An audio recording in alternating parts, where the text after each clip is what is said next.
10 who challenged Allah. None won. You think you know how this ends. Floods, fire, civilizations erased overnight. You've heard the names. But there is one entry on this list whose punishment is worse than all of them combined, worse than the flood that swallowed a world, worse than the wind that erased an empire in 8 days. And you will not see it coming. 10 challengers, 10 endings. None of them won. 1. Iblis. Before Adam opened his eyes, the first challenge had already been made. Iblis was not a minor figure. Scholars describe him as among the most elevated of worshippers, present in the highest gatherings, close to the throne of Allah for an incomprehensible span of time. Then came one command: bow before Adam. He said no. What makes his refusal remarkable is not the defiance, it is the reasoning. He didn't panic, he made an argument. Surah Al-Araf, Ayah 12. I am better than him. You created me from fire and created him from clay. He looked at a direct command from the creator of existence and decided his own logic was more reliable. He was expelled, stripped of everything. And then he made a request, not for forgiveness, for time. He asked to live until the day of resurrection to prove his point. Allah granted it. People think that was mercy. It wasn't. It was a sentence. Iblis walks through history knowing with certainty he will lose, watching every righteous person who enters Jannah as proof of his own failure. He didn't get destroyed. He got something worse. He got to watch. 2. The people of Nu. 950 years. Surah Al-Ankabut, Ayah 14. Not a rounding error, not a translation issue. 9 centuries of warning. In public, in private, day and night. Nu, peace be upon him, appealed to their reason, their survival, their children. He reminded them of every blessing they'd been given. They pressed their fingers into their ears. Literally. They wrapped their garments around themselves and walked away. When they did respond, they mocked him, called him a liar, a man, not an angel. Who did he think he was? 950 years of that. Then the command came, not one more person will believe. Build the ship. Far from water, in full view of his people. They laughed at that too, until the water came. Not a flood like we imagine floods, something that swallowed everything. His own son stood at the edge and chose a mountain, told his father it would protect him. Surah Hud records the last words exchanged between them. Then the waves came between them. How many times do we tell ourselves, not yet, later, when things settle? The same way a man once told himself a mountain was high enough. The water does not negotiate. 3. The Odd. They were, by their own assessment, the most powerful civilization on Earth. And they were not entirely wrong. Towering structures, extraordinary strength. A people who looked at the world and saw nothing that could threaten them. Their prophet Hud, peace be upon him, brought them the same message every prophet carried, and they said, what could possibly happen to us? They told him he was foolish, that no force in existence could touch what they had built. So they dared anyone to try. Allah took them up on it. No army, no flood, a wind. 7 nights and 8 days, continuous, unrelenting. By the 5th day, the strongest civilization that had ever lived was gone. The Quran says they looked like hollow palm trunks, thrown down, emptied, scattered. Their ruins still exist. You can visit them. The wind didn't even need 8 full days. It just didn't stop before then. 4. The Thamud. They saw what happened to the Odd. They had the ruins as a reminder, so they found what they thought was the answer. Carve your homes into the rock face itself. Build in something even a wind cannot move. Then they were given one condition. 1 she-camel. Left alone. She grazes freely. She drinks from the water. No one touches her. That was it. One condition between them and safety. They could not do it. The most wretched among them hamstrung the camel and killed her, not out of necessity, an act of open defiance, a statement, we do not accept your authority. Their prophet Salih, peace be upon him, gave them their notice. 3 days. Imagine the first day. Maybe they thought nothing would come. The second day, doubt creeping in. The third day, waiting. On the 4th morning, One sound, a single thunderous blast. Surah Hud says they were found face down in their homes. 3 days' notice, one sound, total. The rock-carved homes of the Thamud still stand in northwestern Saudi Arabia. Book a tour. Walk through the structures built to outlast every wind and flood. The structures survived. The people inside them did not. 5. Pharaoh. 27 surahs. No other challenger in the entire Quran comes close. He stood before the most powerful court in the ancient world and said it out loud. 4 words in Arabic. Ana rabbukum ul-ala. I am your highest Lord. Not a god among gods, the highest, above everything. And Allah sent Musa, peace be upon him, to him with 9 miracles, 9 chances, the staff, the plagues, each one not as punishment, as an open door. After each miracle, Pharaoh would call on Musa, promise to let the Israelites go, watch the plague lift, and harden. His own magicians fell to the ground in prostration after seeing the staff move. These were professionals, men who spent their careers studying illusion. They knew with absolute certainty what they had just seen was not one. They hit the ground immediately. Pharaoh saw the same thing and kept going. The sea parted, an entire people walked through on dry ground, and Pharaoh followed them in with his entire army, chasing former slaves into the miracle that was meant to save them. When the water began to close, Surah Yunus, ayah 90, he finally spoke, I believe in the one the children of Israel believe in. Allah's response, the very next ayah, now, after you had disobeyed all this time, he drowned, and his body was preserved, left as a display. The man who called himself the highest Lord became a museum exhibit. 9 signs, 9 open doors, 9 times he chose to walk away. 6. Qarun. He was not an outsider. He was from Bani Israel, same origin, same lineage, same access to the same guidance as everyone around him, and he became the wealthiest man in the known world. Surat Al-Qasas, ayah 76. His treasuries were so vast, the keys alone were too heavy for strong men to carry comfortably. Not the treasure, the keys. Righteous people came to him with simple counsel. Allah has been good to you, so be good to others. Remember where the wealth came from. His answer was 4 words. I earned this myself. No gratitude, no pause. In his mind, his intelligence explained everything. Gratitude to anything beyond himself was simply unnecessary.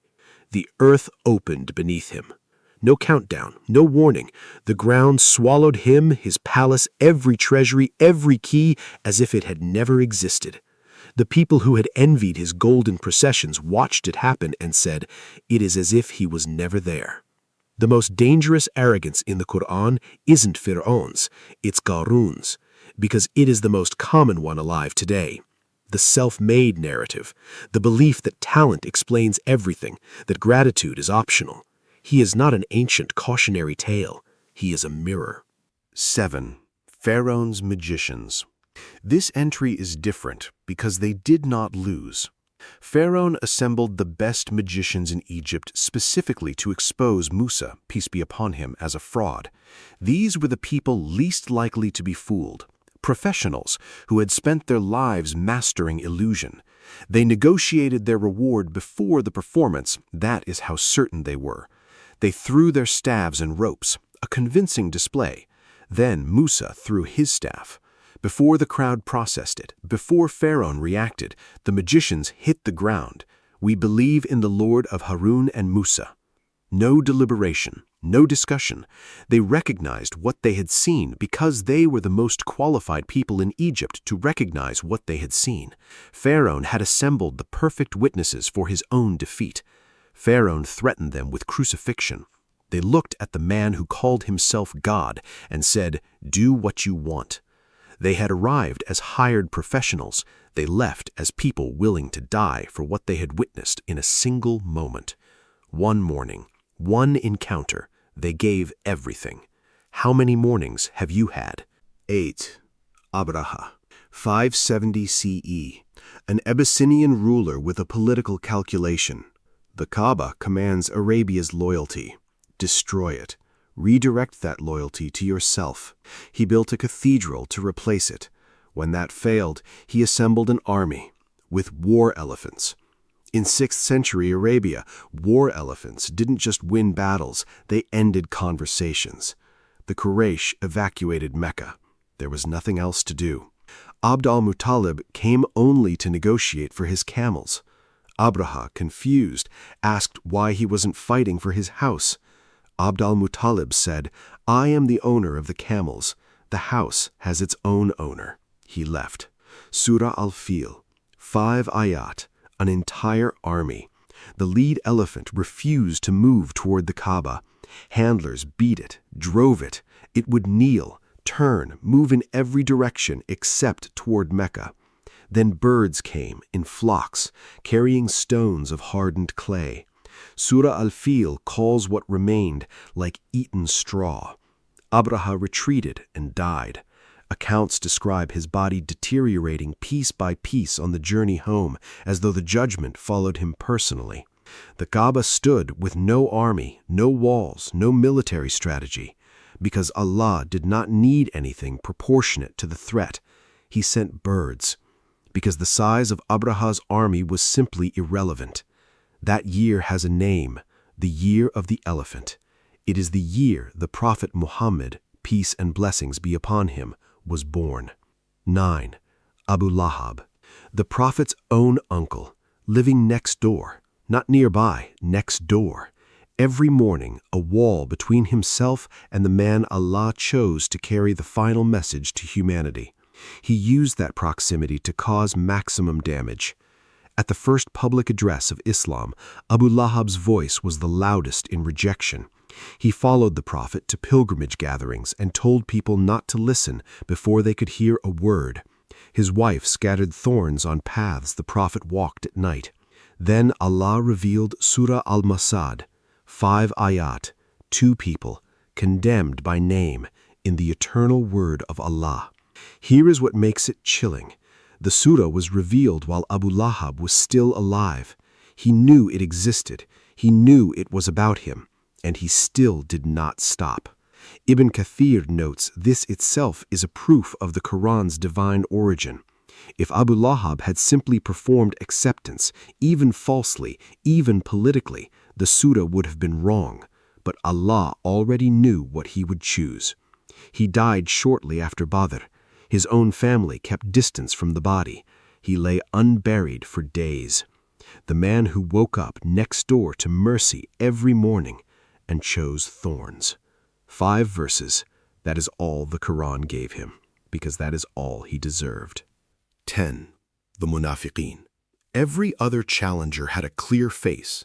Iblis refused openly. Pharaoh said it out loud. Even Abu Lahab was visible in his hatred. The hypocrites prayed. They attended gatherings. They said the Shahada. They sat in the same rows as the companions and recited what the companions recited. And they were working to destroy the community from inside. Organized, led by Abdullah ibn Ubay, a man who had expected to become ruler of Medina before the Prophet's arrival ended that trajectory. He spent years channeling his resentment through people who publicly declared faith and privately served his agenda. Whisper campaigns before battles, deliberate rumors during moments of community vulnerability, the slander against Aisha, may Allah be pleased with her, that required divine revelation to address. Surah al-Munafiqun, Ayah 4. Their forms please you, and if they speak, you listen. They are like pieces of wood propped up. They think every shout is against them. The form of standing, nothing real holding them upright. And constant anxiety underneath, because people who are pretending always fear the moment it stops being enough. Their placement on the Day of Judgment, Surah An-Nisa, Ayah 145, the lowest level of the fire. Below Pharaoh, below the Ad, below Qarun, below every civilization destroyed by flood and wind and opening earth. The lowest. Because open defiance, however spectacular, is not the bottom. The bottom is reserved for the person who stands inside the truth, uses its language, benefits from its community, and privately serves something else entirely. There was no dramatic worldly ending for most of them, no flood, no sound.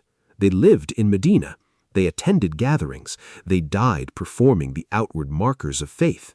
Sometimes, the absence of immediate punishment is the most chilling outcome of all, because the accounting was deferred, not cancelled. 10 challengers, 1 route. Something placed above Allah. Iblis trusted his own reasoning over a direct command. Nuh's people chose comfort over warning. The Ad chose strength over submission. Thamud couldn't keep one condition. Pharaoh chose his image over 9 miracles. Qarun chose his self-narrative over simple gratitude. Abu Lahab chose his pride over the man living next door to him. And the munafiqeen, this is the uncomfortable one, chose performance over sincerity. How much of what we perform publicly reflects what we actually carry privately? If no one was watching the prayer, would we still pray it? If there was no social consequence to dropping any of it, what would remain? The door that closed for Pharaoh when the water reached his chest, that door is still open. Surah Az-Zumar, Ayah 53. O my servants who have transgressed against themselves, do not despair of the mercy of Allah. Indeed, Allah forgives all sins. Not most sins, all. The Arabic is jami'an, comprehensive, without exception. The magicians had one morning and gave everything for it. You have had more than one morning. The page is not sealed. The accounting has not happened. You are still in the time that was given. Do not waste it.